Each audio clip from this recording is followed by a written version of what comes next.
بسم الله الرحمن الرحیم. خداوندا با لطف خویش گویا کن زبانم را، به دیدارت مشرف کن دو چشمی خونفشانم را.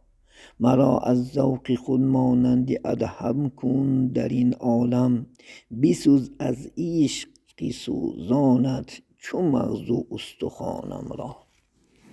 علاج این حسرت گریه است عزیزان من. از جمله پیامبران که در تاریخ گذشته 2 نفر چشماشون از دنیا نابینا گردیده بود.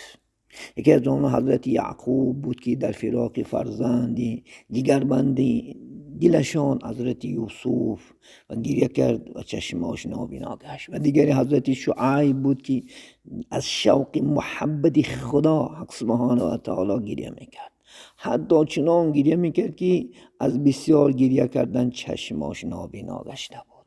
روزی از خدا، روزی از روزها خدای تعالی با شعیب علیه السلام وحی کرد، گفت ای شعیب اینقدر گریه کردن و آبی دیده ریختن اگر از ترس دوزخ باشد تو را از دوزخ آزاد میکنم، و اگر گریت از آرزوی جنت باشد به تو جنت را میدهم. از بحری آنها آب به چشم ریخته باشی اینقدر گریه مکن.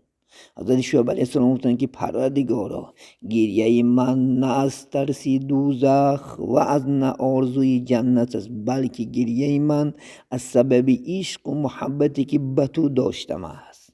خدای تعالی وحی کرد میگد یعنی حضرت شعیب گفت این طور باشد گریه کن ای شعیب گریه کن، زیرا علاج این حسرت فقط گریه است.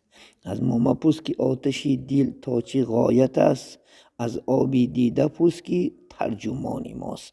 السلام علیکم و رحمت الله و برکاته.